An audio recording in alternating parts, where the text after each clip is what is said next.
My name is Jean Nash Wells.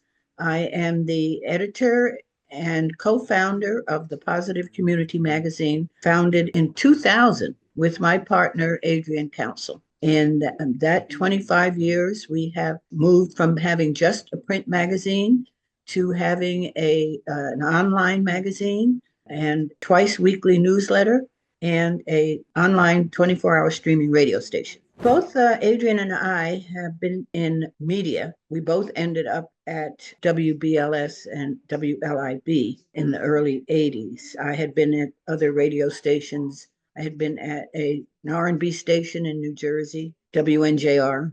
Then I went to a classical music station in New York City. And after that, I went to WWRL all the time. And then in 1980, I believe it was, the Peppy Sutton, who was the president of the radio station WLIB and WBLS, asked me to come there and be the sales manager, which I did for many years. And now my partner, Adrian Council, worked for me in the sales department there. Well, I see great things for the positive community in the future. Certainly, we expect to do more work with the radio station. Currently, it's mostly music, but great music, every genre of music, play R&B and jazz and Latin music, Jamaican music, Caribbean music. We expect to be reaching out and starting some podcasts in the near future. For the magazine, everybody says print is dead, but it's not. There's something about having the product in your hand to read. And there's a certain category of people who love that idea that they don't want to see the magazine online. They want to hold it in their hands and look at it. And, just keep moving forward. During COVID, actually, our bookkeeper kind of left us. He actually got a job and promised that he would be able to continue doing our bookkeeping, and we believed him, but it never happened. And so we were left in, I don't know how to call it, but it wasn't good. And along came Andrew Frazier. In a short period of time, they got us up to date, and now we're fine, and they're handling our bookkeeping every month, and we're totally happy about that. Well, certainly you gave us some ideas that we needed to do, and that is, first of all, you can't do anything unless you know where your money is and how much money you have. And so it's important to keep your records very clear. It's important to put some money away somewhere, because just like, they say a corporation is a person, is a thing. And just as much as you need to save money for yourself, you need to save money for your company. And so we are on that road now as well.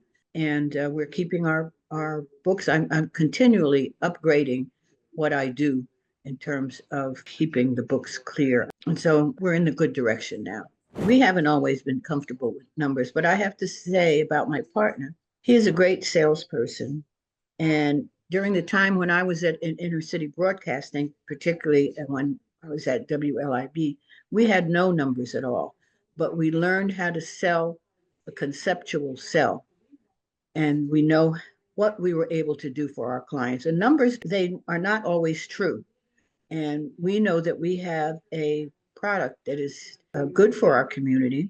People love the idea that we don't print any bad news. Our idea was that we know that there were things happening in our community that nobody would ever hear about in the general media.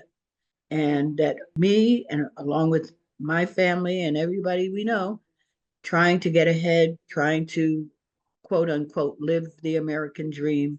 And so we wanted to let us know and let other people know who we are. And that's how we developed that concept. So we can sell without numbers, without knowing actual numbers, because we want our clients to know that we care about them. We want everybody to win.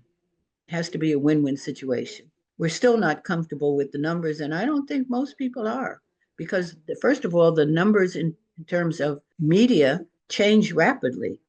And even now with AI, it's just hard to know where we are and where to go. But we keep on moving ahead.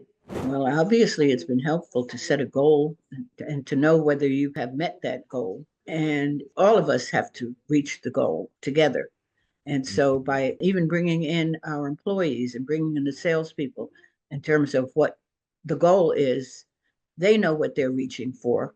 We know what we're reaching for, and hopefully we can reach the number. If we don't, it's not the worst thing, but you have to pick up and try again. Well, I'm so happy that we met you. We knew you for a long time before we asked you to help us with our bookkeeping. That's one thing that we did that was really, really fine, perfect, a thing that we needed to do without hesitation. And I would tell anyone else, not only in bookkeeping, but in other ways, you have certainly helped us to understand the business that we're in and how to do what we need to do to continue to grow. So we thank you for that for sure.